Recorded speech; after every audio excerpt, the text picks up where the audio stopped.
벽암록 이번 시간에는 제25칙에 연화봉 암주가 주장자를 제시한 부분입니다.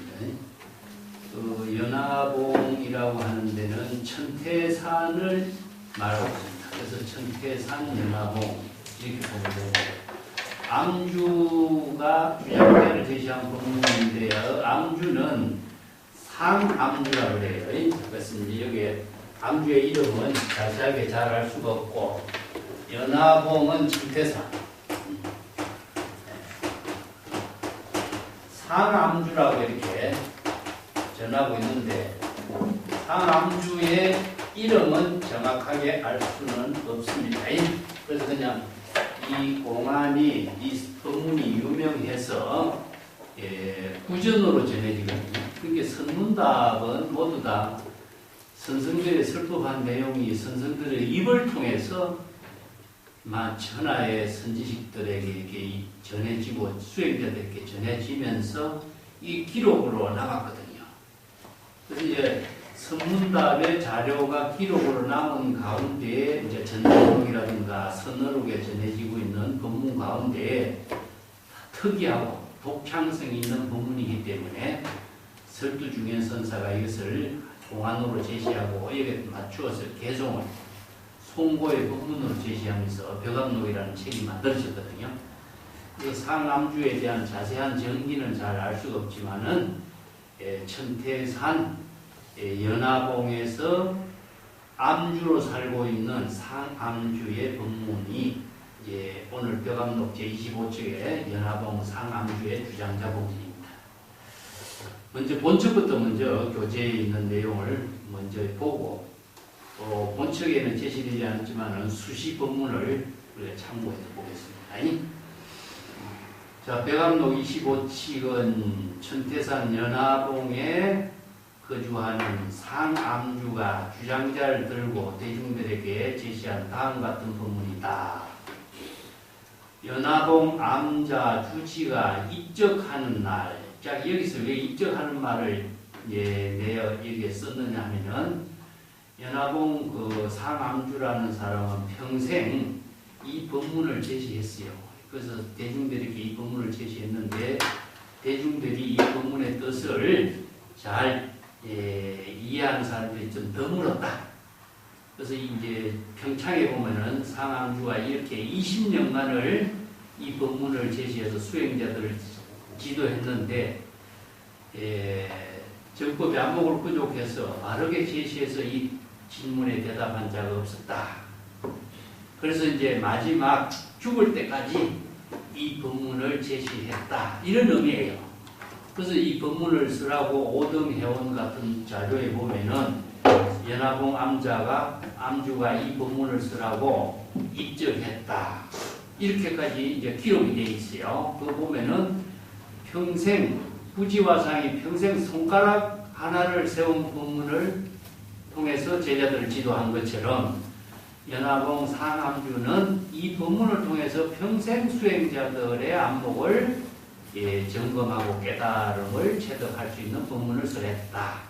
이런 이제 법문의 내용이라고 보면 됩니다. 자, 오늘 주장자를 제시하고 대중들에게 설법했다. 그 밑에 원문 있죠, 그죠? 영주장, 시중은 이런 뜻인데, 그 원문에 도인, 도저리의 위, 신마, 불금주어, 요게 지금 주제예요. 여기서 옛사람은, 이 고인은 옛사람이죠, 그죠? 여기서 고인이 옛사람이라는 것은 옛성자들, 성현, 정법의 안목을 부족한 모든 선성들, 이런 뜻입니다. 여기 이제 고인하고 절이하고 여기 주제가 나오죠. 오늘 이 주제를 잘 봐야 됩니다. 고인은 천하의 모든 정법의 안목을 부족한 재물 조사를 고인이라고 합니다. 절이라고 하는 것은 항상 우리가 절이라고 하는 것을 선어록에서 뭐라고 했죠? 지금 여기 자기 본분사를 진여의심의 지혜로 실행하는 것이죠. 그죠? 이 때문에 절이는 다른 것이 아니라 진여의심의 지혜로 지금 여기 자기 본분사를 정법이 안목으로 부족한 입장에서 지혜와 자비로 공덕행을 이루는 것이기 때문에 절이는 다르게 본다면 과거의 경지는 본분사를 공덕행으로 실행하는 지금적인 자기 본분사의 세계이기 때문에 고인은 항상 지금적인 자기 본분사의 지혜로운 삶을 공덕행으로 실행하는 깨달음의 경지에서 자기의 삶을 실행했었다. 이런 의미거든요. 근데 위 신마 불금주요 했는데 이 주라고 하는 말이야. 이 주가 이제 독자적인 깨달음의 경지를 이룬데 깨달음의 경지에서 왜 삶을 살지 않았는가? 이런 문제죠. 그죠? 여기서 주를 우리가 건강경에서는 여시주라고 합니다. 여시주. 그래서 이제 여시주 하면은 반드시 진여의십의 지혜로 지금 여기 자기 본분사의 지혜로운 삶을 살도록 하라. 이런 뜻이죠. 그죠? 운하 응주 건강경의 첫 번째 그 주제가 어떻게 보살이 운하 응주 자기 본분사의 지혜로운 삶을 살아야 될 것인가. 이 주자가 나오죠. 그죠? 여기서는 주는 무엇이냐? 대상 경계에 집착하는 것이 아니라 지혜로운 삶을 실행하는 것 이런 의미가 되죠. 그렇기 때문에 지혜로운 삶을 살 수 있는 지혜를 건강경에서 반야신경에서 어떻게 설하죠? 무주죠. 무주. 일체의 차별 분별심을 두지 않고 대상 경계에 집착하지 않고 무소주죠. 무소주. 진여일심으로 무소주 무주의 근본에서 일체법을 건립한다. 이런 뜻이죠. 그죠? 이게 진여일심의 지혜로 지금 여기 자기 본분사의 삶을 사는 것을 이렇게 주라고 여시주 이렇게 표현하는데 여기서는 주제가 무엇이냐면은 여기에서 사람은 여기에 이르러서 왜 깨달음의 경지에 안주하지 않았는가? 깨달음의 경지의 삶을 살아야 되는데 왜 깨달음의 경지에 안주하는 삶을 사지 않았는가? 이게 주제죠. 자, 여기가 바로 이 연화봉 암주가 정법의 안목을 부족한 사람은 깨달음의 경지를 이루지만 깨달음의 경지에 안주하지 않고 깨달음의 경지까지도 초월해서 자기 본분사의 지혜로운 삶을 사는 것이다 하는 것을 제시한 거죠.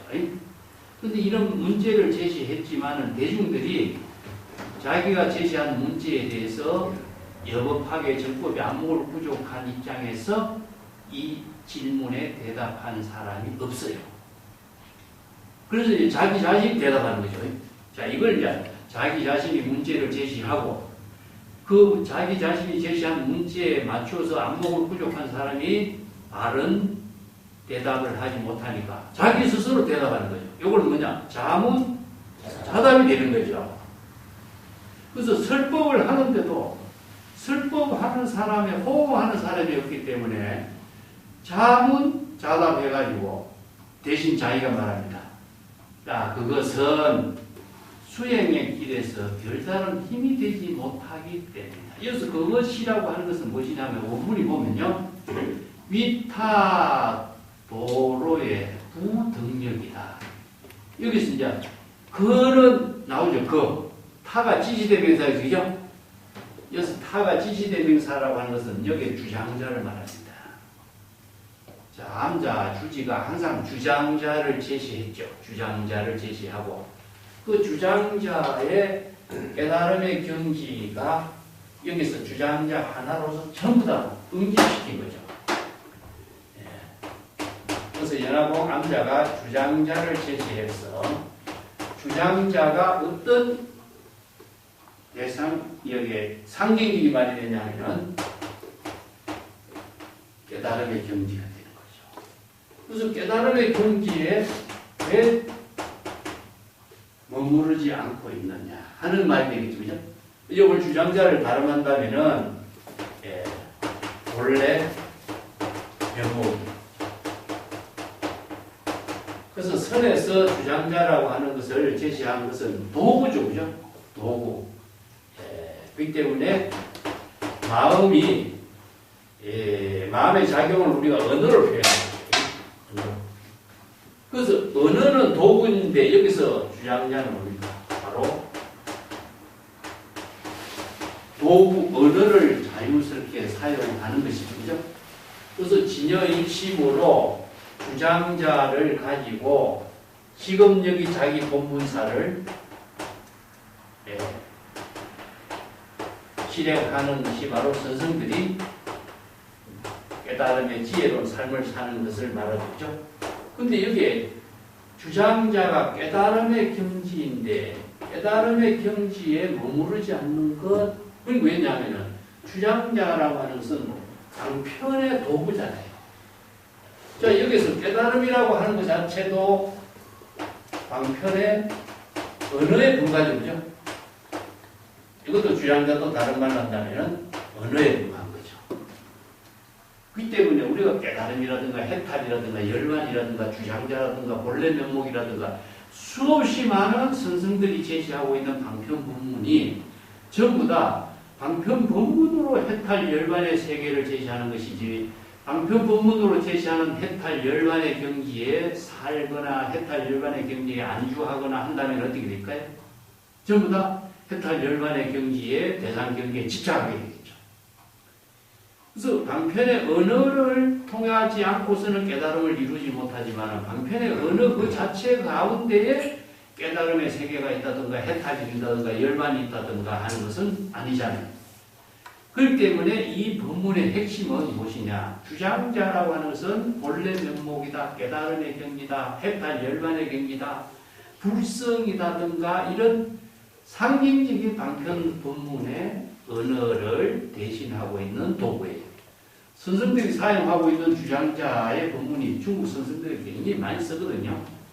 주장자는 뭡니까? 바로 불자라든가 아니면은 언어라든가 또 죽비라든가 선생들이 사용하고 있는 생활의 지혜의 도구죠.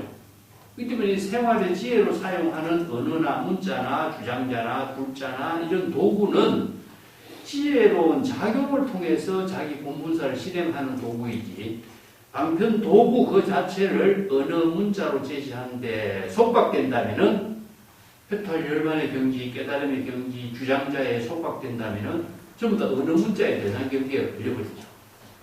그래서 이제 유명한 주장자의 본문이 선생들에게 굉장히 다양하게 많아요.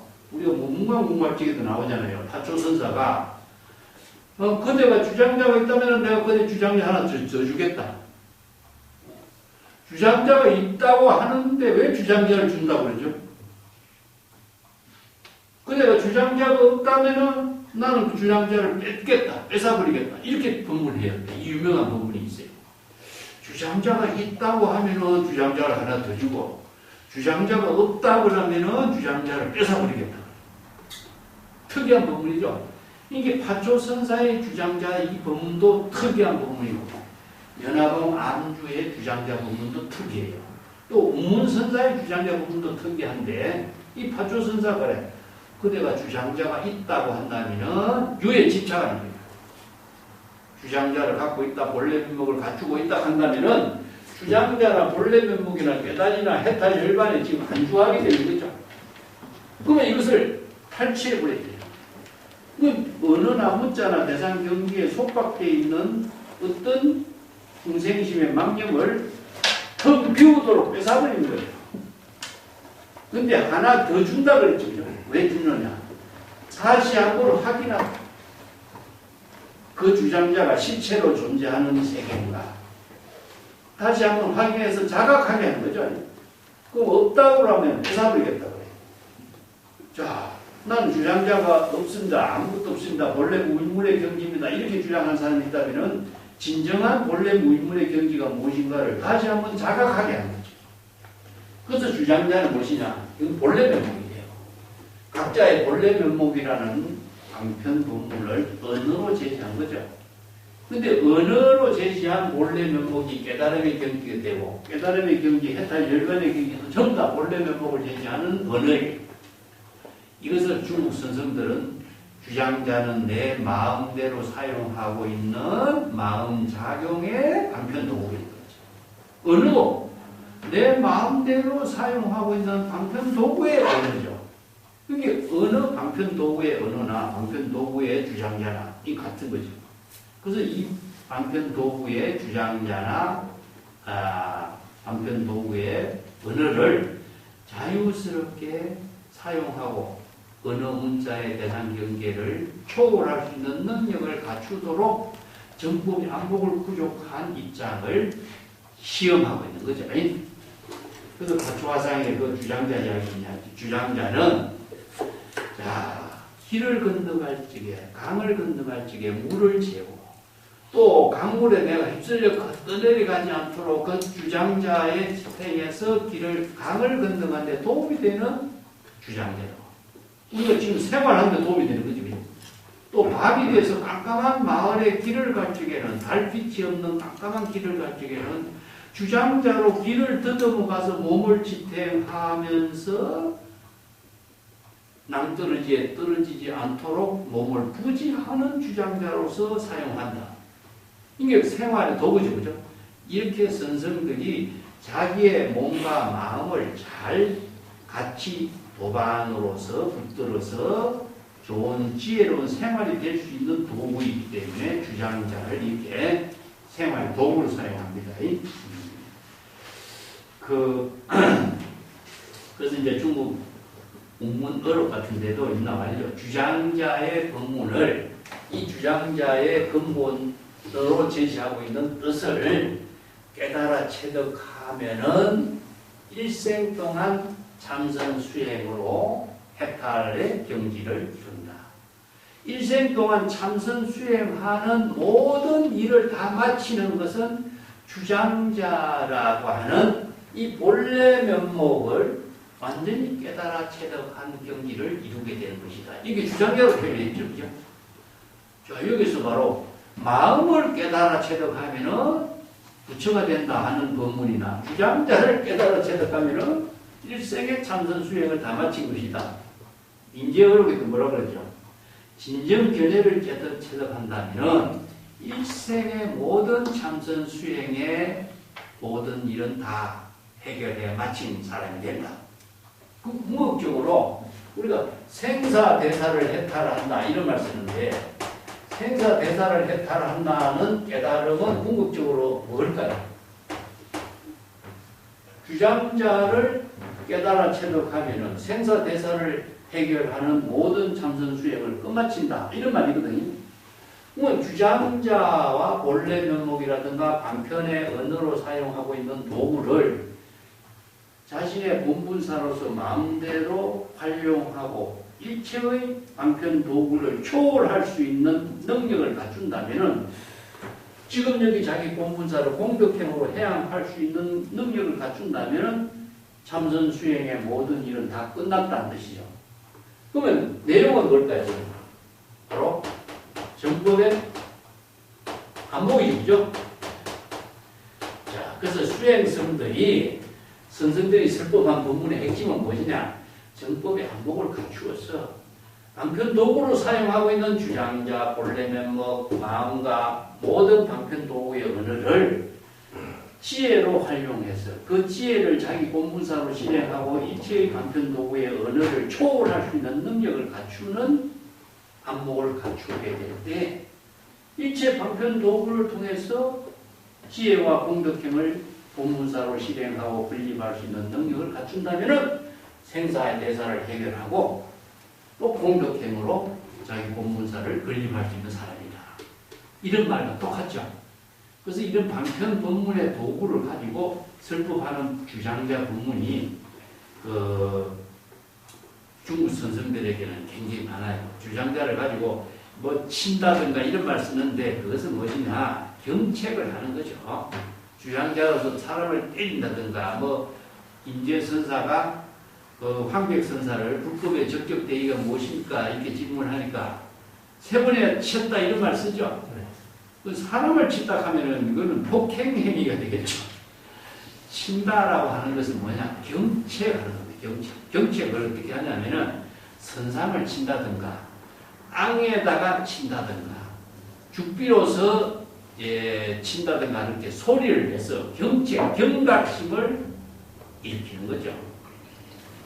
우리가 화를 하는 것도 뭡니까? 소리를 주는 거예요. 소리를 지르서 잘못된 착오를 벗어나도록 하고 안목을 갖추도록 해주는 무언의 설법인 거죠.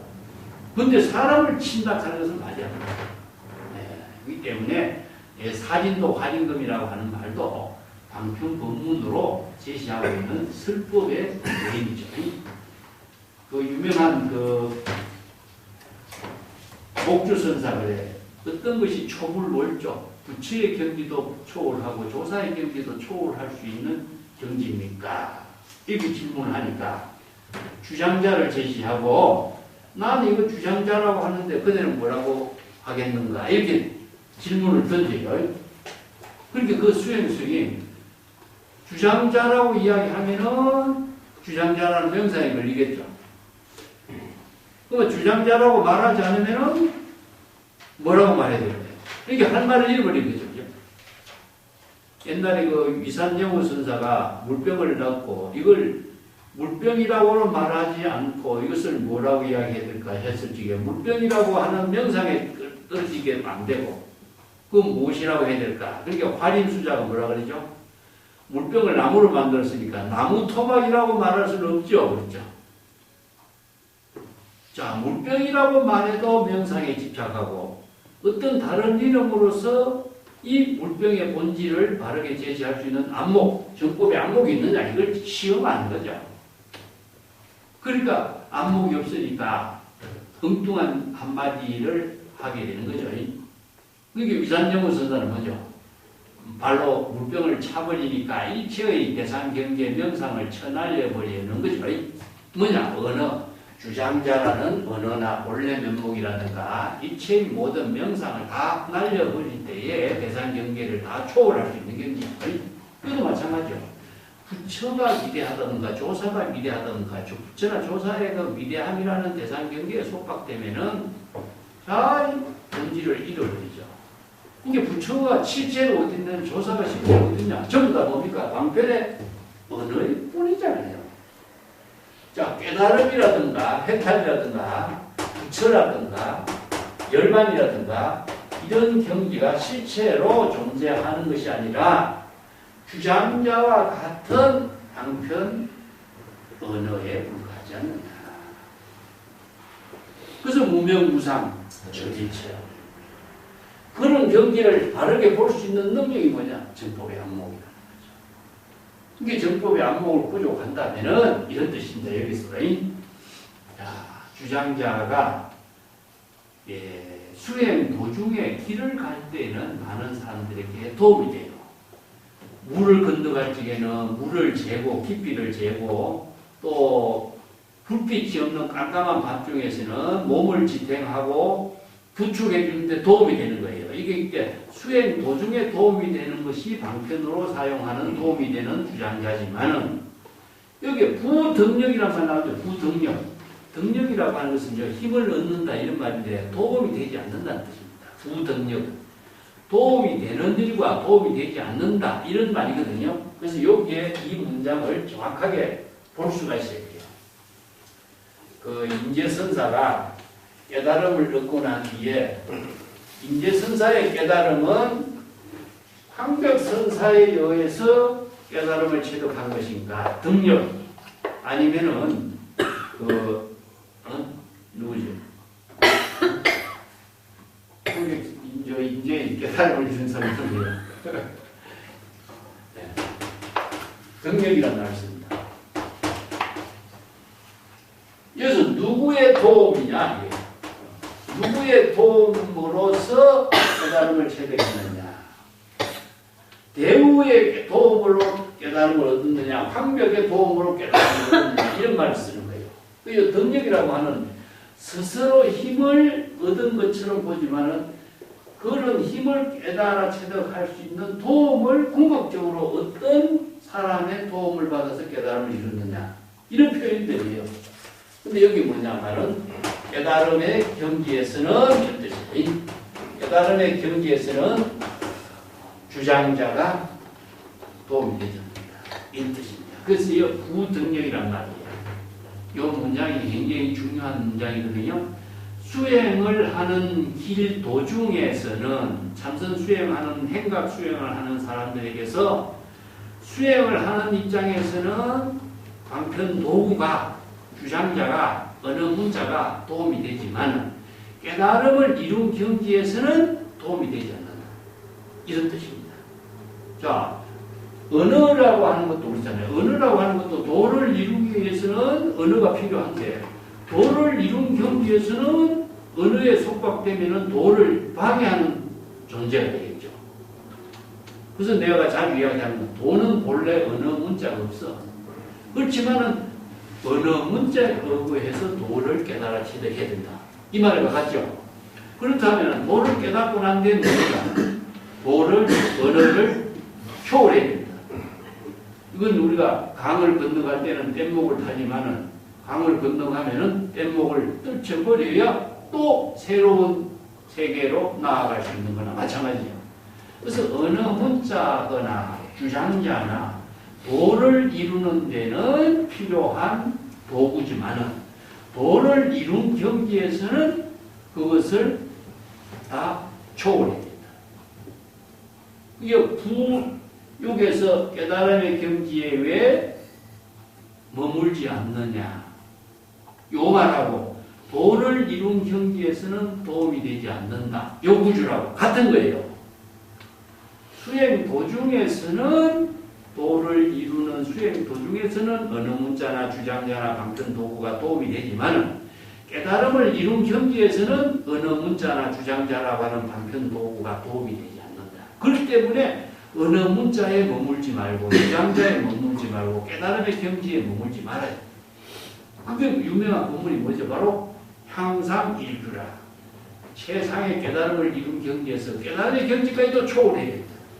그래서 유명한 해충국사가 숙종한게 그러잖아요. 비로자나 불의 정상까지도 밟고 초월해라. 이게 초불월조라. 부처의 경지도 뛰어넘고 조사의 경지도 뛰어넘을 수 있는 경지를 이루지 않은 곳은 어느 문자의 대상 경지의 속박에서 벗어나지 못한다. 자, 이것이 바로 초불월조지담이라고 그렇게 합니다.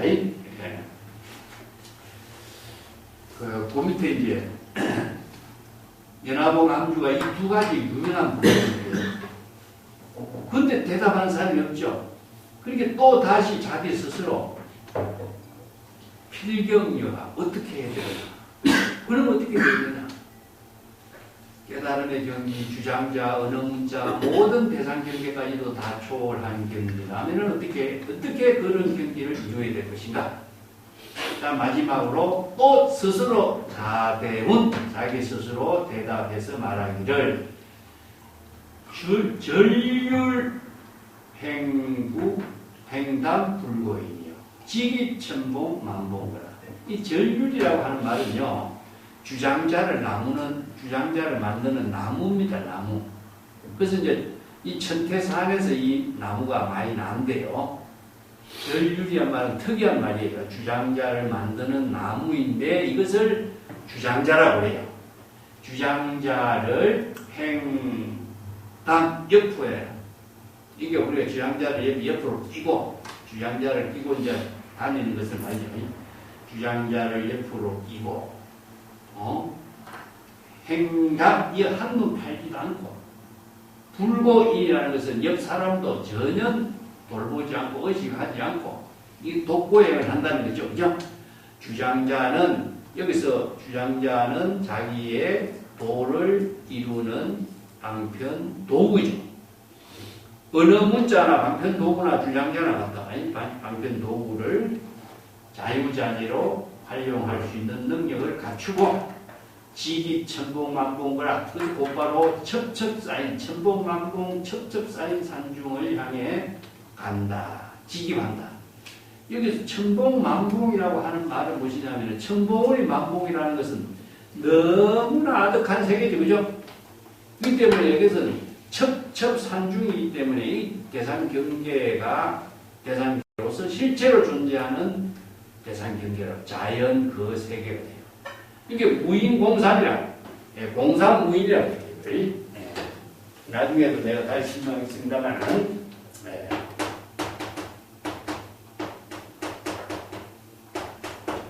공산무인 수리화계라고 그랬습니다. 유명한 황산곡에 아니면은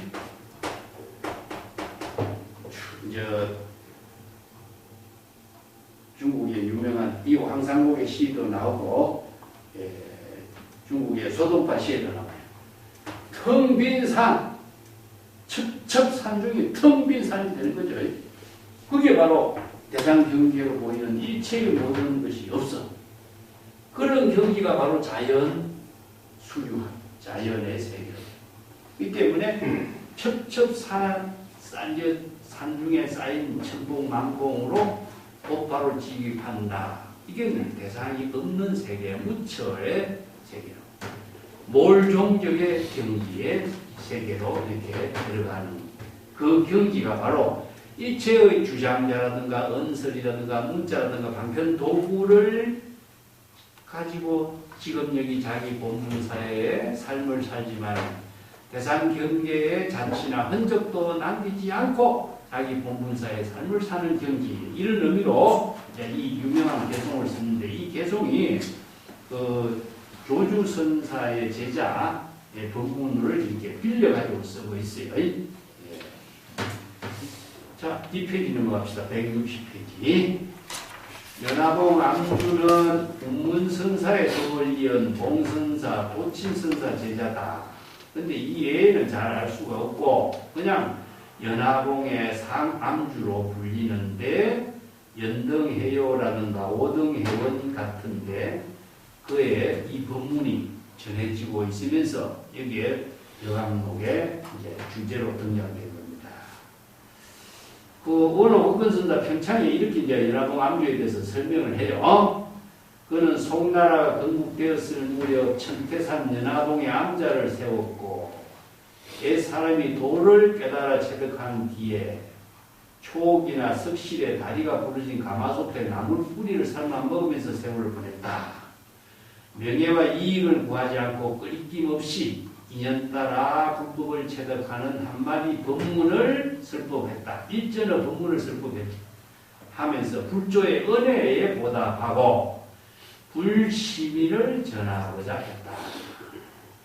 그는 어떤 수행성이 오는 것을 보기만 하면 바로 주장자를 들고서 사람은 여기가 바로 지금 여기 자기 본분사의 깨달음의 경지에 이르러서 왜 이 깨달음의 경지에 안주하지 않았을까?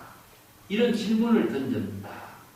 이렇게 20년 동안 설법을 했지만은 근데 한 사람도 올바른 대답을 하는 사람이 없었다.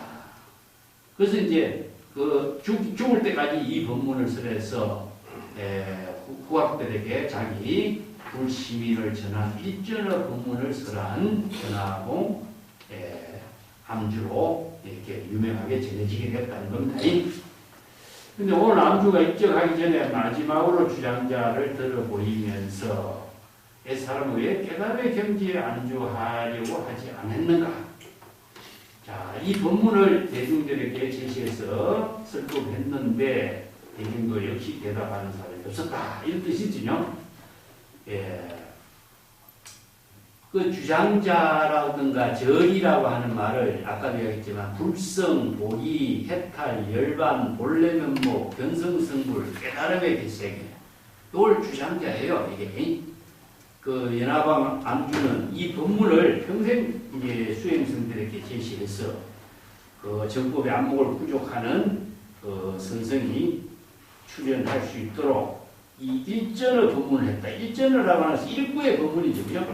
일부의 법문을 통해서 정법의 안목을 부족하는 법문을 설했다. 이런 뜻인데 주장자는 아까도 얘기했지만은 내가 자주 말하는 거죠.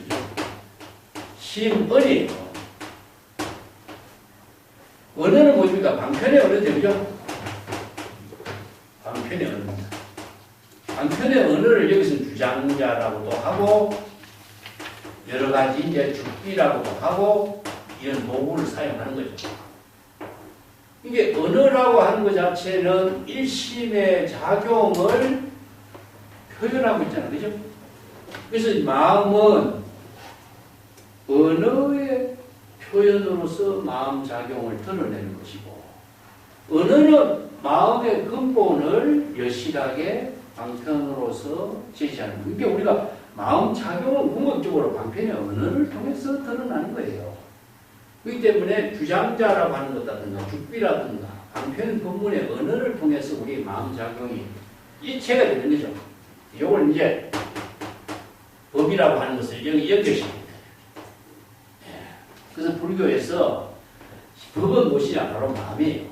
근데 마음이라고 하지만은 이 마음이 출세간법을 방편의 언어로 제시하지 않고서는 알 수가 없잖아요. 그죠? 그래서 이 관계를, 마음은 물론, 자, 이걸 이제 법이라고 해요. 법을 신법이란 말이 있습니다. 신법은 본래 무명자, 언어 문자가 없다. 없었는데, 언어 문자가 없다면 이 신법을 어떻게 깨달을 수가 없나요?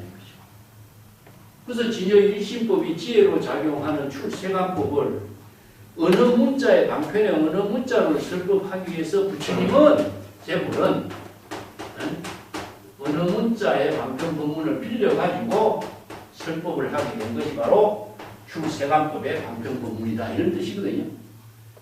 이 때문에 방편 본문의 언어를 통하지 않고서는 일심의 법을 깨달아 체득할 수 없죠. 그래서 주장자라고 하는 것도 방편 도구나 도피로 사용하는 거죠. 그래서 이제 이는 견언이다. 방편의 언어를 사용하지만은 방편의 언어를 모두 다 떨쳐버리지 않고서는 지혜를 이룰 수가 없다. 여기서 왜 머물지 않느냐? 그 깨달음의 경지에서 왜 살지 않느냐? 해탈 열반의 경지를 제시했는데 해탈 열반의 경지에 왜 머물지 않느냐? 이런 표현이죠. 거기에 머물러 버리면은 깨달음의 경지에서 집착하는 대상 경지에 집착하는 사람이 되기 때문에 죽어버리죠. 그래서 깨달음의 경지까지도 초월할 수 있는 안목을 갖추도록 하라. 이런 뜻입니다.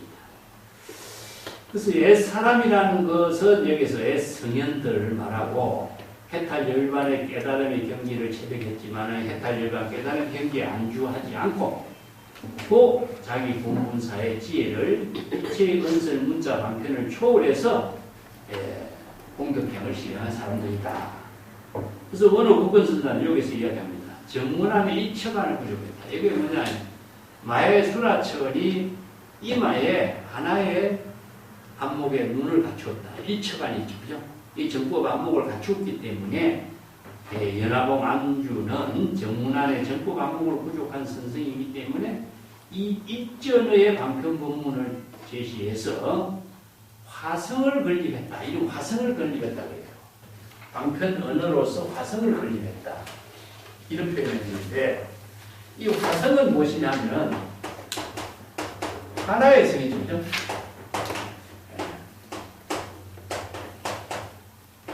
자, 언어 문자는 무엇입니까? 전부 다 하나와 같자죠. 그래서 주장자를 제시하는 것 자체는 하나의 성으로서 제시한 방편 본문에 불과하다. 법화경 화성유품에 이런 이야기가 있잖아요. 그 상인들을 데리고 길을 안내하는 도사가 된 거죠. 제 부처님의 비유가. 그래서 유명한 도사가 길을 안내하는 사람이고, 그래서 의사와 도사의 입장을 부처님이 이제 비유하는데, 상인들을 데리고 보배가 있는 곳으로 길을 안내하는 사람이 도사다. 근데 그 길이 어떤 길이냐? 아무도 그 길을 가지 않아서 밀림의 길이기 때문에 그 길을 아는 사람이 없어. 그래서 많은 상인들을 데리고 보배가 있는 곳으로 데리고 가는데 사람들이 가다가 길에 지쳐버린 거예요. 이렇게 멀고 험한 길을 어떻게 우리가 이렇게 오래 갈 수 있느냐? 사람들이 지쳐가지고 더 이상 갈 수 없는 상황에 이르렀을 적에 화성, 하나의 성을 만들어서 제시한 거죠. 그래서 많은 사람들이 길을 가는 사람들이 잠깐 쉬도록 하나의 성을 만들어서 거기에 시도하는 거예요. 이 하나의 성이 무엇이냐? 바로 해탈 열반의 경지입니다. 해탈 열반의 경지를 말이야. 이게 어느 문자가 뭡니까? 바로 해탈 열반의 경지가 지친 사람이 쉬어갈 수 있는 성이기 때문에 열반의 깨달음의 세계를 제시한 거죠. 근데 사람들이 해탈 열반의 세계에 목이 마르니까 물을 마시고 편안함을 여기 쉴 수 있는 공간으로서 그 세계를 제시했는데 사람들이 거기에서 너무나 지쳐있으니까 그게 빠져버리겠죠. 그게 뭡니까? 바로 깨달음의 세계에 안주하고 집착하면 거기에 속박되어서 거기에서 또 중생의 세계로 만들어지겠죠. 그렇기 때문에 아무리 훌륭한 깨달음 해탈 열반의 세계라고 할지라도 거기에 안주하게 되면은 중생이 돼요. 그래서 하나의 성을 또 없애고 진정한 보배가 있는 곳으로 또 안내를 하는 거죠. 이와 마찬가지로 어느 문자라는 것도 이와 하나와 같은 거예요. 실체가 없는데 그 사람들이 해탈 열반 부처 조사라고 한다면 그 세계가 어느 문자 가운데 뭐가 있는 것처럼 착각하고 있다. 이 주장자도 마찬가지다. 이런 것을 바르게 정법의 안목으로 깨달아 체득하도록 설법을 하고 있는 것이다. 이런 의미죠. 그래서 하나의 성을 만들어서 제시한 것이다. 이렇게 비유해서 제시했습니다. 그런데 거기에 대해서 사람들이 대답하는 사람이 없어서 위타 도로의 부등력이요. 길을 가는 도중에서 주장자라든가 어느 문자라든가 일시방편의 도우는 도움이 되지만은 깨달음의 경지를 이룬 입장에서는 도움이 되지 못한다. 부등력이란 말, 이 말입니다. 그죠? 그래서 이제 수행 도중에서는 주장자라든가 어느 문자라든가 이것을 방편의 도구로서 행각 수행할 때는 도움이 돼요. 우리가 해탈 열반의 경지를 이루도록 해탈 열반의 경지를 이루는 여러 가지 실천 방법, 수행 방법을 통해서 우리가 해탈 열반의 경지를 이룰 수가 있지만은 그 깨달음의 경지에 도달한 입장에서는 그 해탈 열반의 경지까지도 초월하지 않고서는 대상 경지에 또 속박됩니다. 그래서 기가 안 자란 말 쓰죠. 우리가 법성계에서 기가 수분 덕자장이라는 얘기죠. 자기 본래 집으로 되돌아가면은 본래 집에서 해야 할 일이 뭐냐 이거예요. 본래 집에서는 모든 방편 도구를 자신의 생활로 전환시킬 수가 있어요. 이게 방편 언어를 대상으로 속박하는 것이 아니라 방편의 지혜로 공덕행을 이루는 생활이 되도록 해야 되는데 언어 그 자체까지도 초월하는 본분사의 묘용이 이루어진다. 그 시구도에서 우리가 그림으로 표현하면 또 기가 온자를 하면 뭡니까?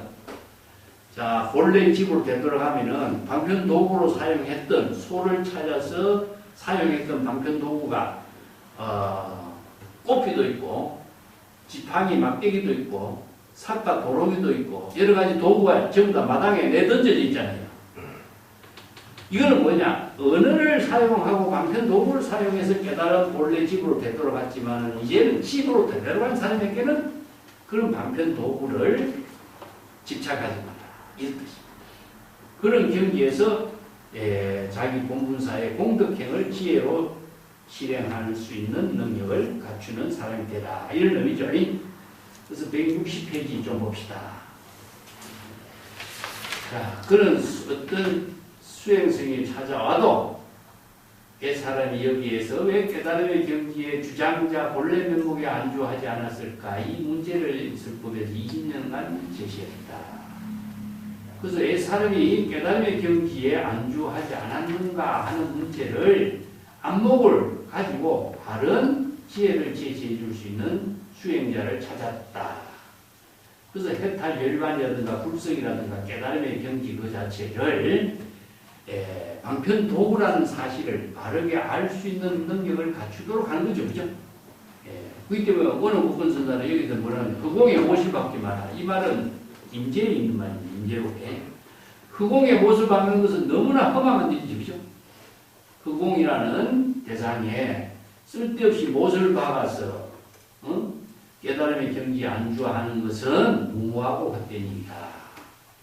그래서 이제 아까 내가 얘기했지만 법화경 화성유품에 있는 그 하나의 성의 비유를 갖고 제시하는 것도 마찬가지입니다.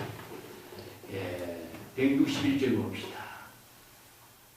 화성유품에 화나의 성을 만들어서 많은 피곤한 사람들을 잠시 쉬어가도록 화나의 성을 만들었는데 그 화나의 성을 다시 없애고 다시 보물 있는 곳으로 인도하는 것처럼 임시방편의 어느 문자에 속박되는 것을 모두 떨쳐버리고 진정한 해탈 열반의 경지에 지혜로운 삶을 이룰 수 있는 세계로 안내하는 것이다.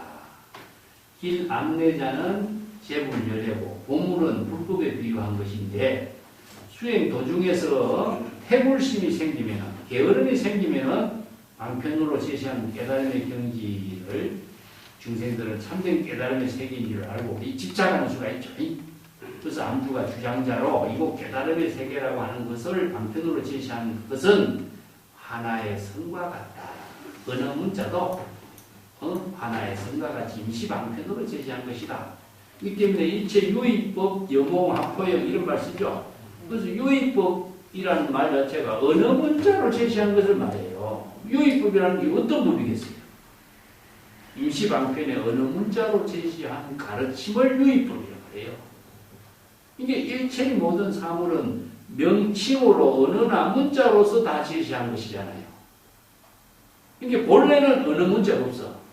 그렇지만 임시방편으로 일체 유의법, 출세가법 전부 다 언어 문자로 제시한 것이기 때문에 언어 문자 그 자체는 실체가 없는 것이고 하나인 것이다. 그래서 반야경 같은 데도 열반의 경지가 재불세존이 열반의 법을 설하지만 열반의 법 그 자체도 하나와 같다. 실체로 존재하는 세계가 아니다.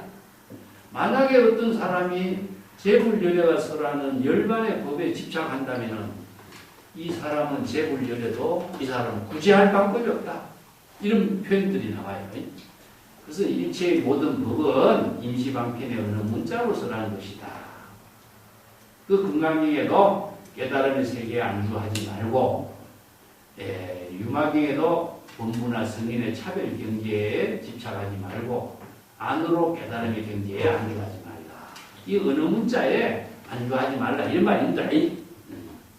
이런 표현들을 이제 그 본문에서도 자주 설하지만 백척간두에 진일보하라. 그 묘봉산 정상에 안주하지 말라. 이런 법문들도 거의 다 같은 법문들이죠. 그래서 암주의 법문에 대답한 사람이 없고 암주는 자신이 대답하기를 수행자는 주장자는 수행의 길에서 별다른 도움이 되지 못하고 수행의 길에서는 도움이 되지만 깨달음의 경에서는 별로 도움이 못한다. 길을 갈 때는 필요한 도구지만 집에 돌아와서는 더 이상 필요 없는 물건이 아닌가. 이렇게 표현해요. 그래서 도는 본래 어느 문자가 없지만 어느 문자에 의해서 도를 실행하게 하는 것이다. 이런 것이 이제 해탈 열반의 경지를 이루도록 방편 법문으로 설한 법문이다. 이런 말입니다. 자, 이 뒷장에 나오면 162페이지를 넣어봅시다. 그래서 여기에 원호 원건선사가 이렇게 표현합니다. 그때대로께 문론이 주장자는 평소에 수행자가 사용하는 도구인데 무엇 때문에 수행의 길에서 별다른 도움이 되지 못한다고 말했을까? 깨달음의 경지에 안주하지 않았는데 그것은 마치 뭐와 같으냐 금가루가 비록 희중하지만 눈에 들어가면 병이 되는 것과 같다. 이렇게 해석했어요. 아주 적절한 해석이죠. 그죠? 여기 금가루가 귀한 것이지만 눈에 들어가면 눈병이 생기는 거죠. 이게 어느 문자나 방편법문, 출세간의 지혜를 설한 방편법문의 말씀이 아주 귀중한 것이지만은 이것이 어느 문자에 속박되면은 중생의 신병이 된다. 이런 말이거든요. 그래서 주장자 어느 문자나 부처 해탈 열반이 불법 수행에 필요한 방편 도구이지만 그 방편 도구의 어느 문자에 속박되면은 자신이 바로 중생의 신병이 되기 때문에 또 중생심으로 타락하게 되는 것이다. 그래서 이런 문제점들을 잘 파악해야 된다. 그래서 이제 주장자를 비껴들고 한눈 팔지 말고 첩첩 쌓인 산봉우리로 들어간다.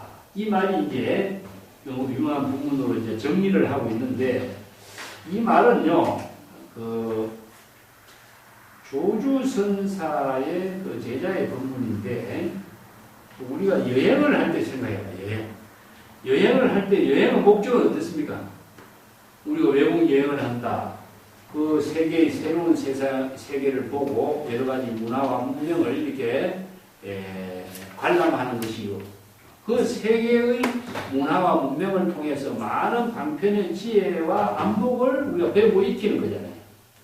그 여행을 하는 사람이 이거 살기가 좋다. 거기에 머물러 버리면 어떻게 될까요? 미국이 살기 좋은 곳이다. 그러면 미국 여행 가서 미국에 살게 된다면은 그것은 미국에 이주가 되는 거죠, 그죠? 정착해버린 것이 되잖아요. 정착하는 것은 여행이 아니잖아요.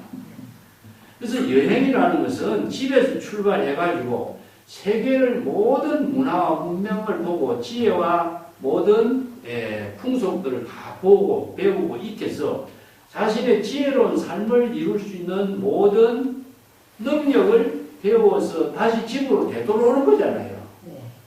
산에 올라가는 사람이 산에 오르는 어려운 과정을 거쳐서 등산을 하고, 산에 오르는 어려운 과정은 경험, 힘, 그것을 다 극복하면서 다시 집으로 되돌아와야 등산이 끝나는 것처럼 여행도 마찬가지예요. 그렇기 때문에 우리 가서 거기에 머물러 버린다면, 거기에 정착되고 안주한다면 여행이 아니라 그건 이주밖에 안 되는 거죠. 그죠? 이곳에서 다른 공간으로 장소를 옮기는 것밖에 안 돼요. 그래서 이거 불교 공부나 모든 인생의 모든 공부는 여행하는 것과 같다. 이렇게 비교하는 거죠. 그래서 이제 자기의 극락의 본당에 와서 그 깨달음의 세계의 지혜를 실행하는 것이지, 극락의 세계라고 생각하고 거기에서 누워 자버린다면 어떻게 됩니까? 바로 자신의 모든 삶을 그때의 버리게 되겠죠.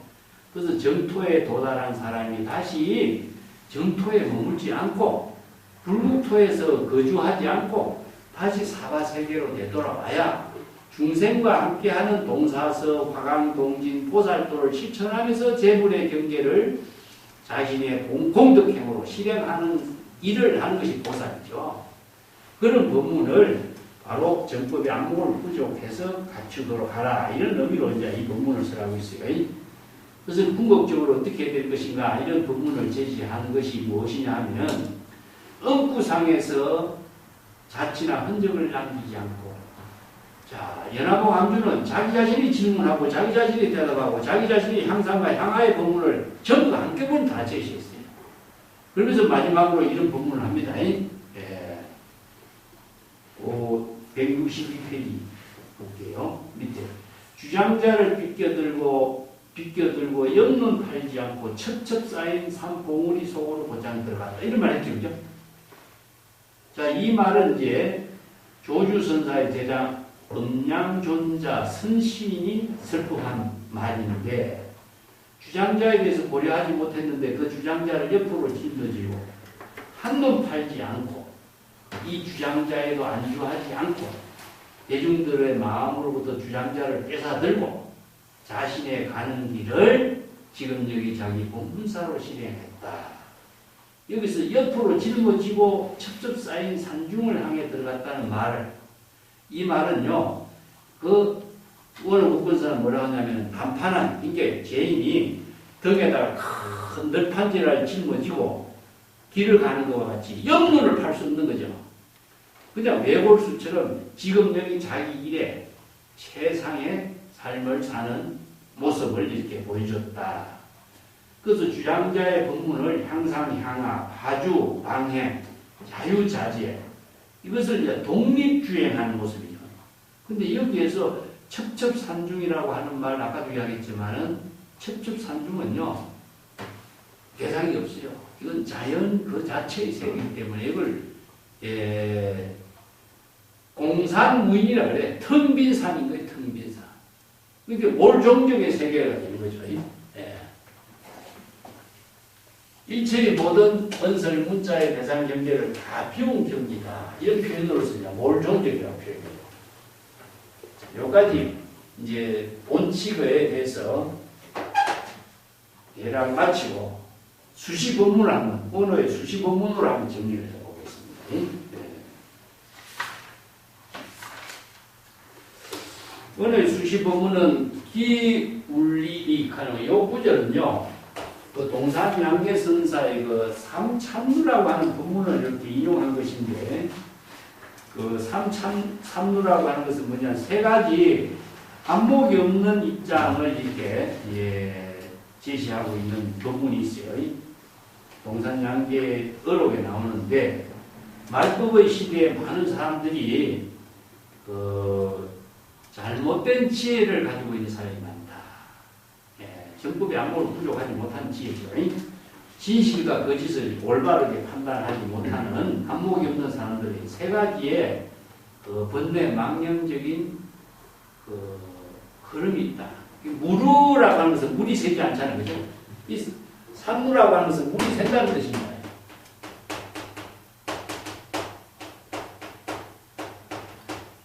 근데 이제 요 구절은 그 어떤 뜻이냐면요. 그 말법의 시대에 정법이 안목이 없는 사람들이 갖고 있는 병폐를 이제 지적하는 본문인데, 첫 번째는 무엇이냐 하면은 정법이 안목이 없는 것. 정법이 안목이 없어갖고 진실을 바로 보지 못하는 병폐예요. 자, 여기 성기의 지혜를 갖추었는데 깨달음의 경지를 여의지 않고, 또 성기의 지혜를 갖추고도 깨달음의 경지를 벗어나지 못하고 깨달음의 경지에 집착한다면은 이거죠. 바로 독해 삼독심의 바다에 빠지게 된다. 이런 말이거든요. 그렇기 때문에 삼독심의 바다에 타락하게 되는 것은 안목이 없는 사람은 첫 번째 삼독심의 바다에 빠지게 된다. 이런 말이죠. 그 다음에 두 번째는 무엇이냐? 감정의 번뇌다. 이게 지적인 차고, 이거는 감정적인, 정의적인 번뇌를 말하는데, 감정의 번뇌가 생기면은 한쪽으로 치우쳐버려요. 이 편견이 생겨버려요.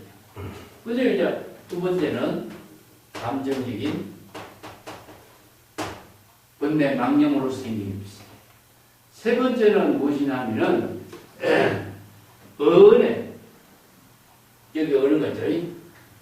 말이 나오죠. 방편 법문을 쓰라는 거죠. 방편 법문을 정법의 안목을 갖추지 못하고 방편 법문을 정법의 안목으로 갖추지 못하면은 번뇌망림에 떨어지게 됩니다. 근본의 종지를 상실하고 또 옳고 그름을 판단할 수 있는 능력이 없으면 바로 중생의 번뇌망림에 빠지게 됩니다. 그래서 동산양계 선사가 세 가지의 병폐를 지적한 것을 가지고 여기에 인용하고 있는 거예요.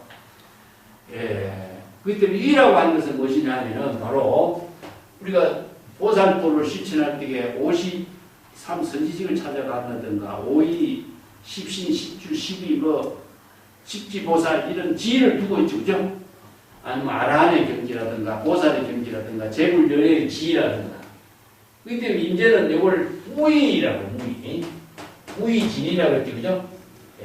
이게 모든 위치나 깨달음의 경지의 대상 경계를 초월하지 못하면은 이런 뜻입니다.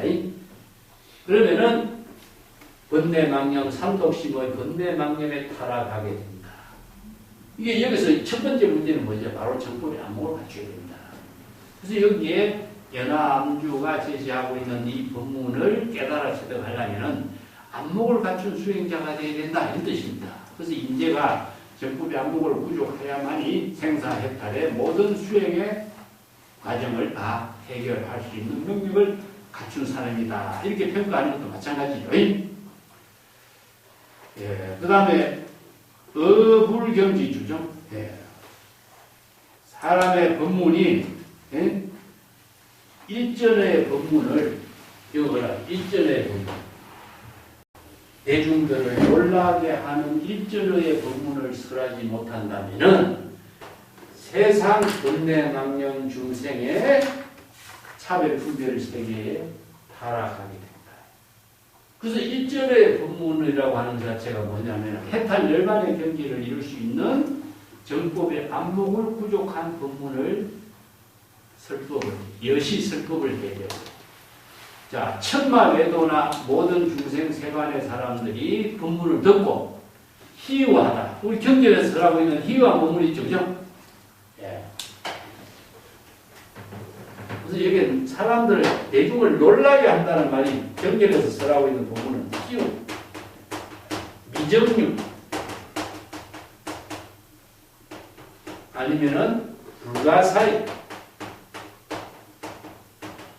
이런 법문을 통해, 자, 이 천마외도라든가 모든 대중을 놀라게 하는 법문을 설한다라고 하는 말은 궁극적으로 어떤 내용일까요? 놀라게 하는, 대중을 놀라게 하는 일전의 법문을 설하지 못한다면 많은 사람들이 유속 세간의 생사윤회의 번뇌 망념의 흐름에 모두 빠지게 되는 거예요. 이거 세간법. 그러면은 이 희유하고 미정유 불가사의 해탈 법문은 뭡니까? 출 세간. 그래서 불법은 중생을 구제하고 중생을 해탈 열반의 경지에서 해탈할 수 있는 방편 법문을 설해야 되는 것이거든요. 그것이 바로 일전어라든가 일구의 법문이라든가 이런 법문을 선생들이 이야기하는데 그것이 바로 경전에서 설하는 희유한 법문입니다. 지금까지 들어보지 못한 미정유의 법문입니다. 불가사의 해탈의 경지를 이루는 법문입니다. 이런 말을 씁니다. 그러면 이 법문은 뭐냐? 전부 다 출세간 지혜를 설한 방편 법문이에요. 그래서 일전어 일구의 법문이 출세간 지혜를 깨달아 체득할 수 있는 방편 법문으로 일전어 일구의 법문을 설하지 못하면은 모두 다 세간의 중생심에서 생사윤회의 해탈에서 벗어나지 못하게 한다. 이런 말이죠. 그래서 일구, 일언, 일경, 일기, 일거수, 일투족이 모두 다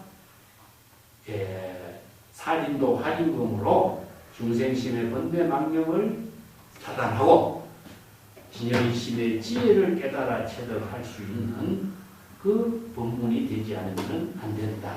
이런 의미로 그래서 이 연화봉 암주의 성기의 지혜는 깨달음의 경지도 초월했고 그렇기 때문에 산독신의 모든 바다에 따르지 않는 경지를 이룰 수 있는 설법이었다.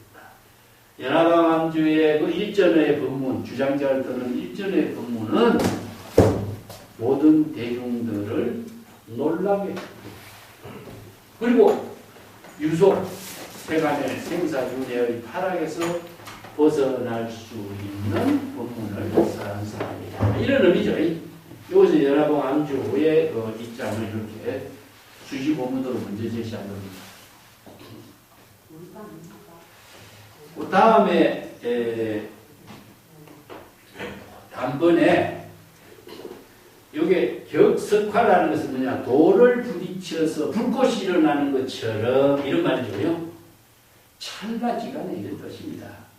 정광석화와 같이 찰나지간에 정법의 안목을 갖춘 사람은 순간 찰나, 시간, 사량 분별이 개입할 수 없는 그 찰나에 치소를 판별할 수 있다. 치는 무엇이냐면은 검정색이고 소는 흰색을 말합니다. 검정색과 흰색을 판별할 수 있는 정법의 안목을 찰나시간에 부족한 입장. 이게 경습하는 것은 돌을 부딪도를 부딪히고 불꽃이 일어나는 것을 경습하라거든요.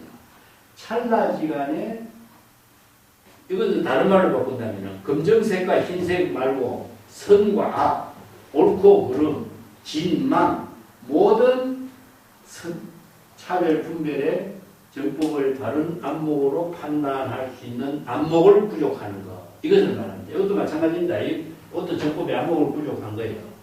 이거 섬정방. 이게 전기불이 번쩍거리는 것을 섬정방이라고 하죠.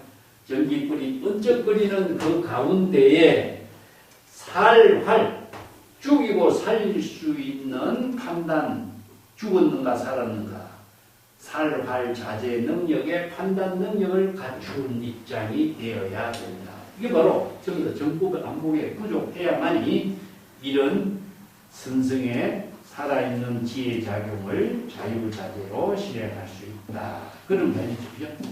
그래서 안목을 갖춘 입장을 여기서 이제 강조하고 있는 부분들이죠. 네. 흑백치소라든가 법무나 성의라든가 선과 악이라든가 진실과 거짓이라든가 살화를 자유자재로 판단할 수 있는 능력. 그거 바로 이제 정법의 안목이라든가 불지견이죠. 바로 무위법으로 차별한다든가. 이건 마치 명경의 명경에 어떤 사물이 닥쳐오더라도 그 명경은 그 사물의 진위를 여실하고 여법하게 비추는 그런 능력과 같이 무위법, 무심의 경지에서 일체의 만법을 여법하고 여실하게 판단할 수 있는 능력을 제시할 수 있는 사람. 이 사람이 연화동 암주의 안목이다. 이런 법문으로서 이 법문을 제시하고 있다. 이렇게 수시로 오늘 국건사가 설법한 거죠.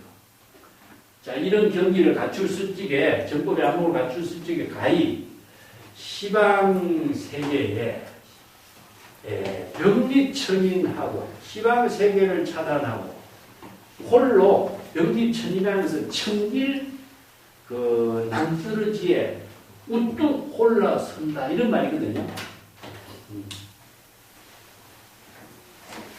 이 말을 무엇이냐 하면은 시방이라고 하는 세계를 시방은 뭐죠? 바로 시간 공간이죠. 그죠?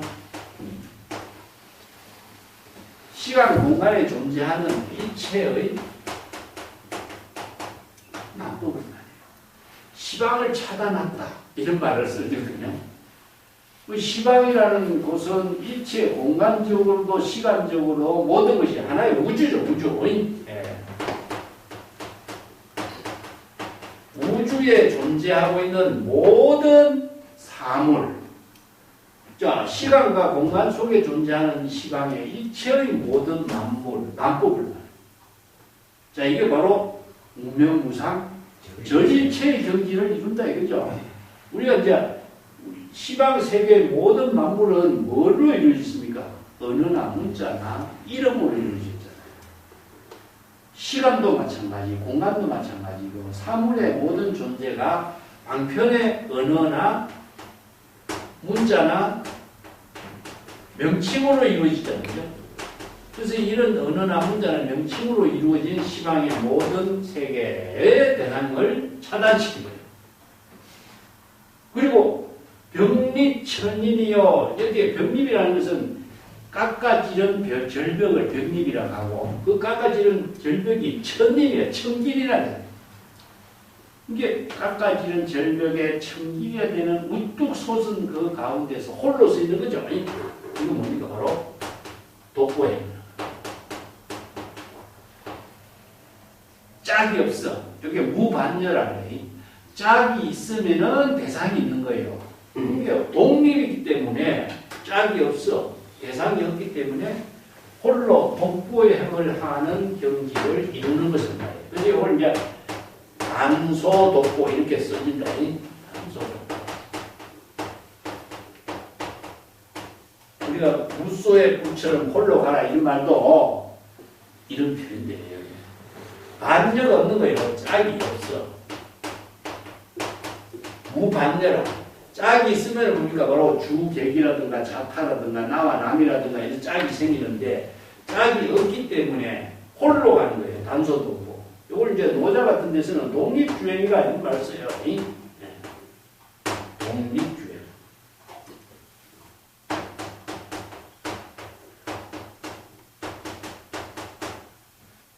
도를 이룬 경기는 누구의 힘을 받거나 의지하는 것이 없어야 돼. 독립해서 그래서 인재가 뭡니까? 무의 의, 무의 진인 이런 말을 쓰는 거죠. 그래서 독보행을 하는 말 그 자체가 바로 이렇게 표현해요. 시방 세계의 모든 대상 경계를 차단해버리고 청길 낭떠러지에 홀로 우뚝 설 수 있는 경지에 이걸 독보행을 할 수 있는 사람, 이런 사람이 지금 여기 독보행을 할 수 있는 삶을 어떻게 실행하고 있는가, 그런 경지에 삶을 사는 있는 사람이 누굽니까? 자, 이 사람이 바로 연화동 암주의 세계이다. 이런 것을 원어국어선사가 이 법문을 먼저 제시한 거예요. 우리는 지금 원칙을 보고 지금 이 보고 있기 때문에 다시 이제 원어국어선사 입장에서 연화동 암주의 세계를 보는 거죠. 예.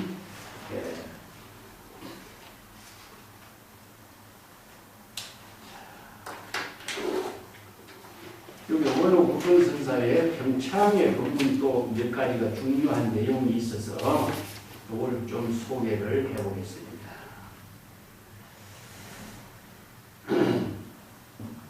20년 동안 연화봉 암주는 이 법문을 대중들에게 해서 그 정법의 안목을 부족한 수행자가 되도록 일전의 법문을 설했다. 이렇게 이제 소개를 하고 그건 지우겠습니다.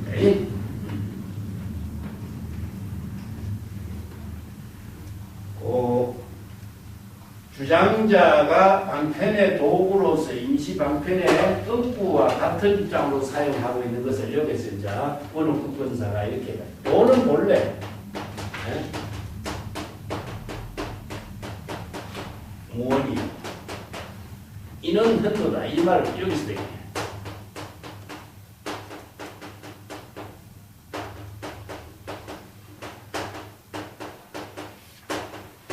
여기서 이제 도라는 말을 썼거든요. 그러면서 도는 본래 말이 없는데 이 본분사의 일을 실행하려면은 은구에 있지 않지만은 이 은구를 사용하지 않고서는 본분사의 공덕행을 실행할 수 없는 것이다. 그렇기 때문에 부득이 방편 법문에 은구를 사용한다. 근데 도는 본래 말이 없는 것이지만 말을 통해서 방편의 언어를 통해서 도를 실행하는 것이 아닌가. 그렇기 때문에 말을 모른다면은 어떻게 도를 이룰 수 있겠는가. 그러면서 성은 언어를 종지를 깨달아 지켜야 됩니다. 그래서 언어에서 제시하고 있는 이 종지를 다르게 깨달아 체득하지 않고서는 어떻게 도를 이룰 수 있겠는가? 그래서 이 언어로 제시하고 있는 거 이게 주장이다. 이 주장자는 방편의 언어고 방편의 언어로 제시하고 있는 그 내용, 핵심이 무엇이냐? 이 종지죠. 자, 이 종지가 바로 깨달음의 세계 아니면은 열반의 경지, 해탈의 세계 아니면은 불성 세계 이런 의미를 여기에서 종지로 지금 제시하고 있는 거예요. 이게 언어 그 자체가 제시하고 있는 내용이 무엇이냐 이걸 지금 종지를 깨달으시다 합니다. 그래서 성은자 즉 언어를 받아들여서 해종 성은 수해종이라고 했습니다. 참동기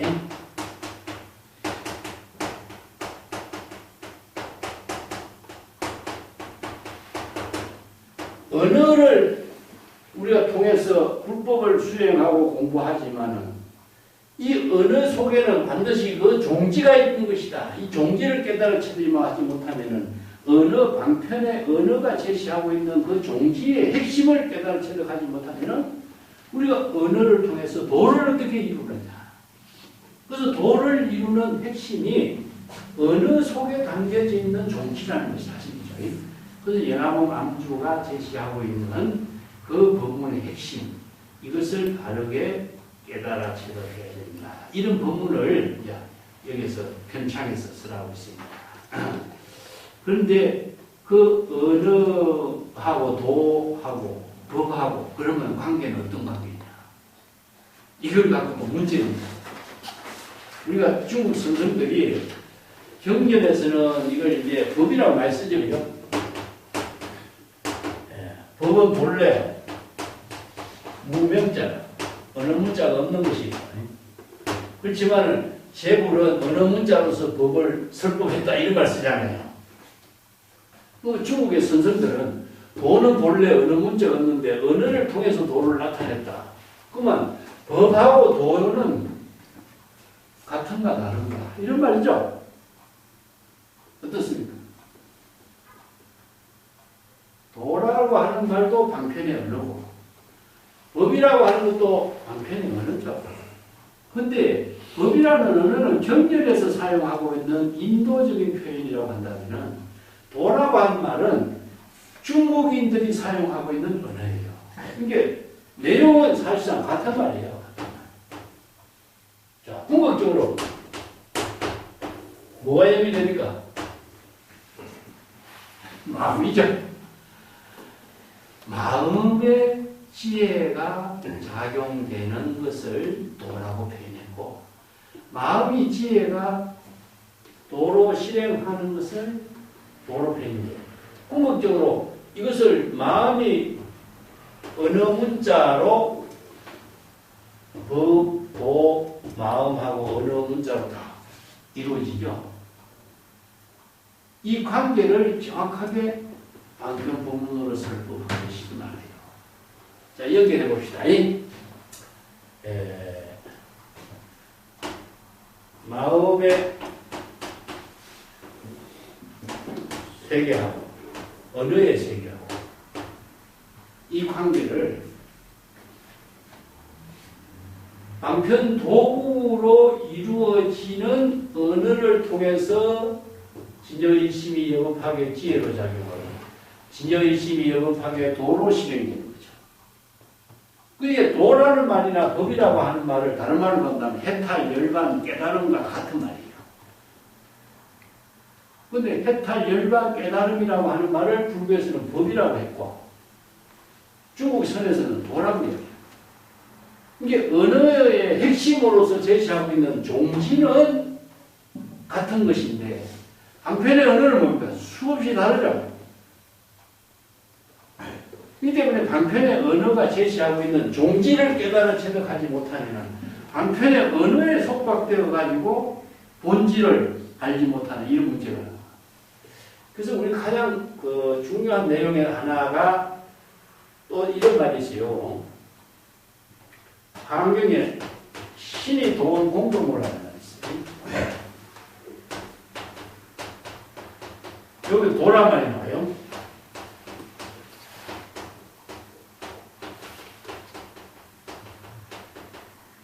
그래서 도라고 하는 말이 환경에도 나오고 유마경 불도품에서도 이 도라는 말을 많이 써요. 이게 법하고 도하고 이런 언어가 방편의 언어로 쓰는데 우리가 이제 환경의 이 구절은 굉장히 중요하게 생각이 될 부분이야. 신이라는 글자가 뭐예요? 신이라는 글자가. 그 다음에 공덕이란 말, 도의 근본이고 공덕의 모체란 말이야. 이런 말들이요. 우리가 글자로 본다면 신의 내용이 무엇이냐 하는 것이 나옵니다. 신의 내용. 이걸 우리가 신심이라고 하거든요. 신심은 도를 이루는 근본이 되고 공덕을 이루는 모체가 됩니다. 이런 말이거든요. 근데 그냥 신심이란 말을 빼고 환경을 그냥 번역하면은 믿음은 이렇게 번역해버려요. 믿음이라고 하는 것은 뭡니까? 바로 세간의 언어가 아니고 출세간의 언어예요. 세간의 언어예요. 세간의 언어. 세간의 언어로 믿음은 믿음의 대상 경계가 있는 거예요. 부처님을 믿느냐 이런 말을 일반적으로 쓰죠. 이거는요. 세간의 언어입니다. 신을 믿느냐 부처를 믿느냐 이거 믿는 대상이 있으니까. 그렇기 때문에 그 일전의 법문으로서 희유, 불가사의, 해탈, 미정유의 법문이 되지 못하는 거예요. 그 경전에서는 미정유의 법문을 쓰는 건데 우리가 지금 한자로 이해하면서 종지를 깨달아 체득하지 못한 언어로 이 법문을 받아들이니까 세간의 언어가 돼요. 독해, 생사윤회 떨어지고 삼독심에 막 떨어지는 언어가 돼요. 그래서 이 말은요, 강경을 이 구절을 굉장히 중요한 내용으로 하나입니다. 이것을 신심으로 나는 읽어요. 신심은 뭡니까? 신심을 이루게 하는 근본은 뭐죠? 언어잖아요, 언어. 이게 신심을 이루게 하는 언어는 뭐입니까? 바로 편견입니다. 이 언어로 제시하고 있는 출세간의 방편 법문을 신심으로 하는 거예요. 세간의 언어를 갖고는 도를 이루지 못하잖아요. 근데 마음이 도를 이루는 근본인데, 신이 도를 이루는데, 여기서 신심의 근본이 되는 것은 무엇이냐? 방편법문이잖아요. 그 신심의 내용이 무엇이냐?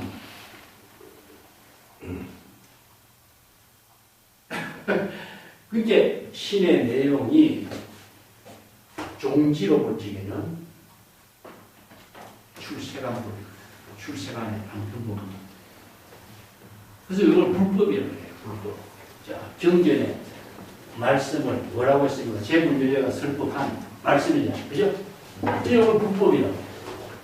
그래서 불법은 이런 뜻입니다. 불법은 부처의 지혜를 이루는 법이니까 제불교제가 출세간의 방편법문이 불법인 거죠. 출세간의 방편법문이 궁극적으로 뭡니까? 바로 불의법문으로 이루어진 출세간법의 언어죠. 그게 출세간법의 언어에 대한 신심으로서 도를 이루는 것이지, 그냥 믿음을, 막연한 믿음이 어떻게 도를 이루는 근본이 되겠어요.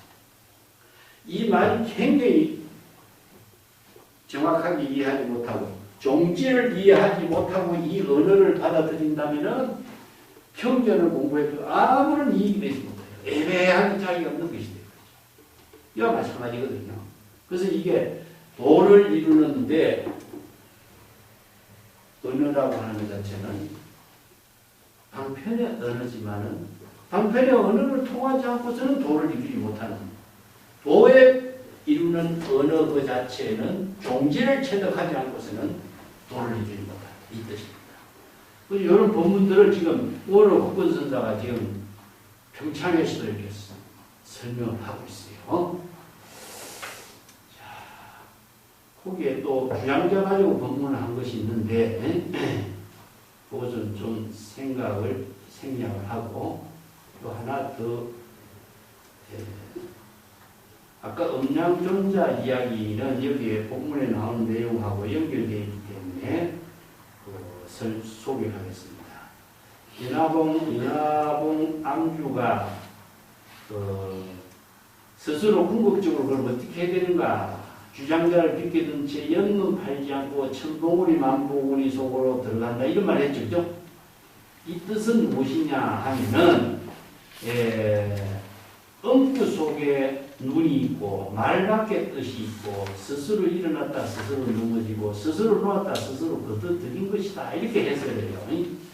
자, 이 말은 음양존자, 저 조주의 제자 음양존자가 어떤 그 수행성을 만나서 주장자를 만나면서 이렇게 이것이 무엇인가 이렇게 질문하니까 그 수행성이 모르겠습니다. 대답해요. 이 사람은 하나의 주장자도 모르는가 이렇게 이제 하는 거예요. 그러니까 음양존자가 다시 땅에 그 주장자를 딱 꽂으면서 이거 알겠느냐 하니까 모르겠습니다. 또 대답하거든.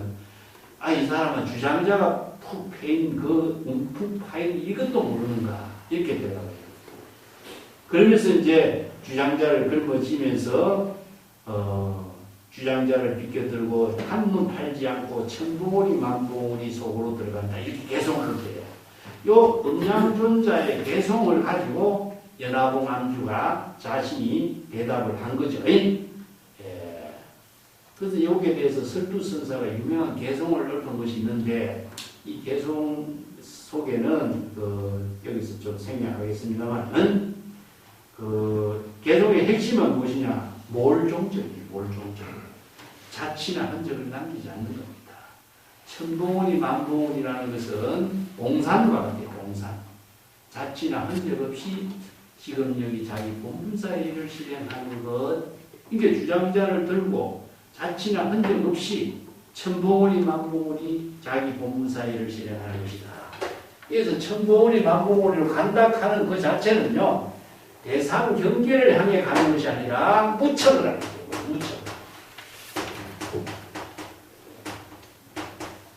유명한 몰종적이라는 뜻입니다. 자치나 흔적도 남기지 않는다 이 뜻인데, 그 유명한 그 중국 선생들의 본문에 무척을 한 부분은 죽고 난 뒤에 어디서 만날까요? 이런 말 하거든요. 그러니까 불생불멸처에서 만나지. 불생불멸처라는 것은 생멸이 없는 곳에서 만나자 하는 것은 생멸이 없는 곳이 도대체 어디겠어요? 생멸이 없는 곳에서도 만나지 말아야지 이렇게 대답하지 않고 왜 그렇게 대답하냐 이렇게 비판하거든요. 이건 뭐냐면은 생멸이 없는 곳, 생멸이 없는 곳에서도 만나지 말아야 돼. 생멸이 있는 곳에서 만나면은 안 되겠지. 생멸이 없는 곳에서도 만나지 말아야지 하는 것이 바로 무척이에요. 일체의 모든 대상 경계가 없는 곳에서 이런 뜻입니다. 자치가 없는 거예요. 자, 공산입니다. 공산무인입니다. 텅 빈 산. 천봉오리 만봉오리지만 공산인 거예요. 텅 빈 산. 그 세계에서 자치나 흔적 없이 삶을 이루는 것. 이게 바로 배분이 물이 흐르는 곳, 이와 수류항해와 같은 경지다. 이렇게 이제 원호 국건선사가 설명을 조금 동참을 하고 있습니다. 그 다음에 개송을 한번 봅시다. 개송으로 원호 국건선사 설주 중개선사의 개송을 딱 한번 정리를 이 본칙 공안을 볼게요. 교재 163쪽입니다. 암리진사 이리토 이런 표현이 들죠. 눈 속에는 티끌 먼지고 귀 속에는 흙투성이 이런 표현이에요. 자, 여기 눈하고 귀를 제시했죠, 그죠? 이거 뭡니까 바로 눈하고 귀. 요거 이제 연화봉 암주의 세계를 요 한 구절로서 정리한 건데,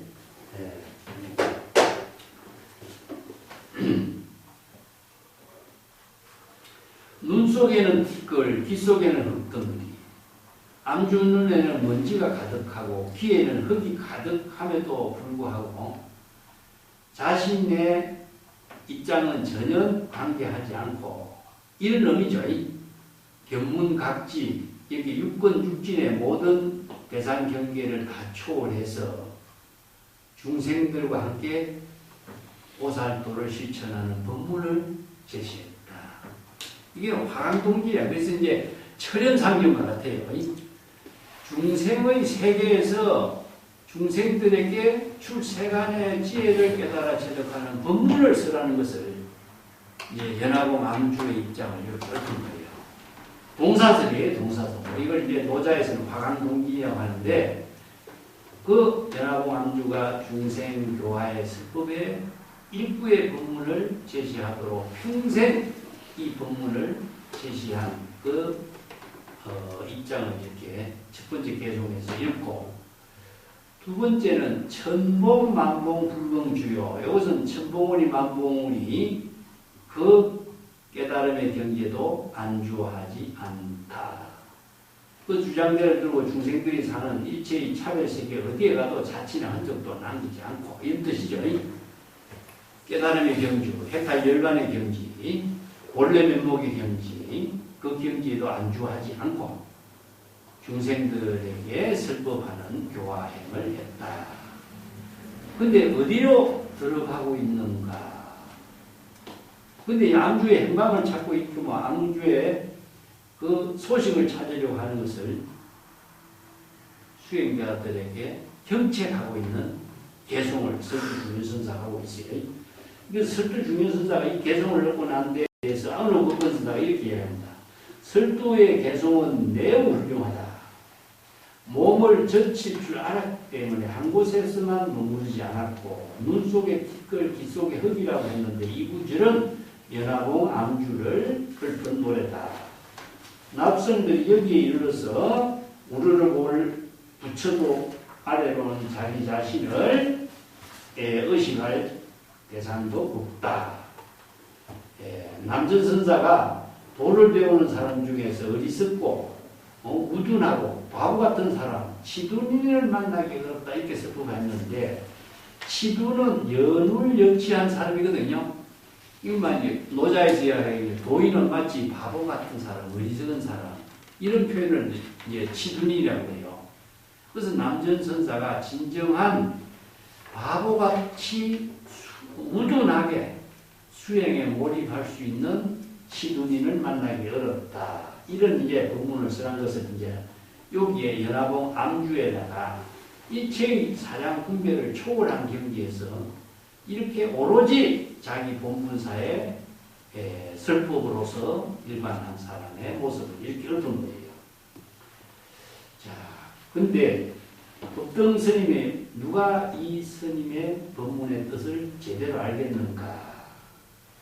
황매산 5조 공인선사 문화의 700명의 고선들이 모두 부처를 아는 사람이라고 했다.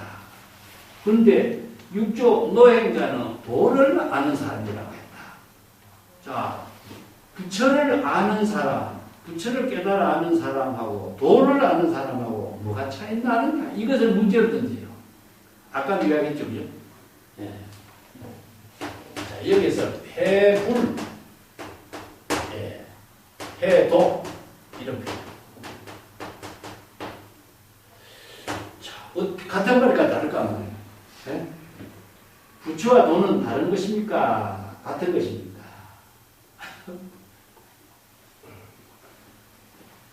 이것을 부처를 대상으로 추구하는 것, 이건 뭘까? 바로 부처는 재불조사를 부처의 경지를 목적으로 두고 있는 거예요. 목적으로 수행하는 사람, 부처가 대명을 목적으로 수행하는 사람이에요. 도는 무엇이냐? 지혜로 자기의 공덕을 실행하는 사람이야. 그렇기 때문에 홍인의 문화에서 수많은 사람들이 홍인의 가사와 바로때를 받지 못하고 노행자 한 사람만이 가사와 바로때를 제대받게 되었다. 이렇게 표현하는 거죠. 똑같은 수행을 하더라도 종지를 깨달아 체득하지 못하고 수행하는 사람들을 이렇게 비판하고 있습니다. 눈 속에서 수미산을 붙이고 귀 속에 바닷물을 부었으니 이런 자가 남의 질문을 받으면 불조의 말씀과 가르침은 용이 물을 얻은 것 같고 범이 상을 의지하는 것과 같다. 눈 속에 모래가 가득하고 귀 속에는 물이 가득하고 눈에는 수미산이 가득하고 귀에는 대해의 바닷물이 가득한 경지다. 이렇게 이제 평가를 하고 있어요. 그 연화봉 암주의 입장을 이렇게 이제 높이 평가하는데 그 대양 경연선사의 그 오이성 법문을 개송해가지고 참바이 희한 푸르름을 지키지 말고 흰 구름이 무심한 종지에 일체의 차단에도 미묘한 경지가 아니다. 이게 깨달음의 경지에 안주하는 것을 비판하는 이런 경지가 있는데 깨달음의 경지에도 맞물지 않고 주장자를 비껴들고 한눈 팔지 않고 천봉우리 만봉우리 본분사의 묘용을 실행하는 경지 이렇게 됩니다.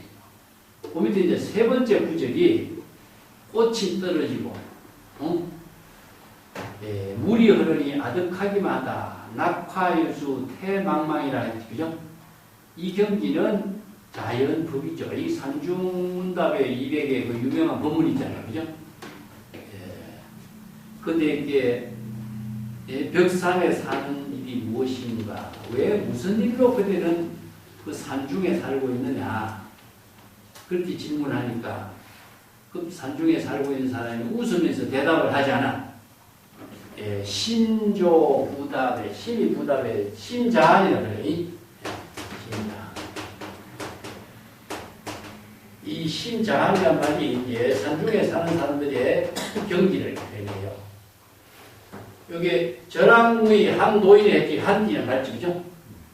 신 이게 누가 뭐라 해도 관계하지 않고 마음이 스스로 한가하다. 한이라고 하는 것은 무엇입니까? 바로 공한 이체의 모든 대상 경계를 다 초월하는 무척 몰정적인 경기다.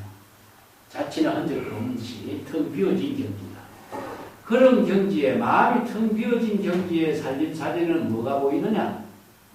봄이 되면은 꽃이 피고 항상 계곡에 흐르는 물소리가 묘연하게 흐르는 경지, 자치나 흔적 없이 흐르는 그 경지와 하나가 됩니다. 자연 법의의 세계와 하나의 경지에서 이루어진 삶을 살고 있다. 별유 천지 비인간이요, 이런 별천지의 세계는 인간 세상의 세계와는 별다른 세계다. 그래서 별천지가 나오는 거예요. 이건 뭐냐 하면은 세간은 천지지만 별천지는 뭡니까? 출세. 이걸 천의 천이라고 해요. 세간을 초월한 별천지의 세계에서 제법 실상 자연 범위와 함께 신자한 편안함을 함께 이루는 경지에 삽니다. 그래서 공산무인 수류하게는 똑같은 말이죠. 그래서 꽃이 떨어지고 물이 흐르니 아늑하기만 하다. 이 자연 법의의 세계입니다. 네.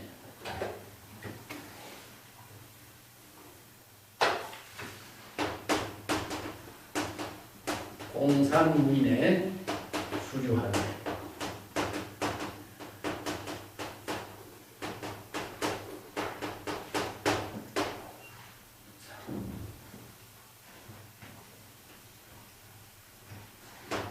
자연 법의의 세계.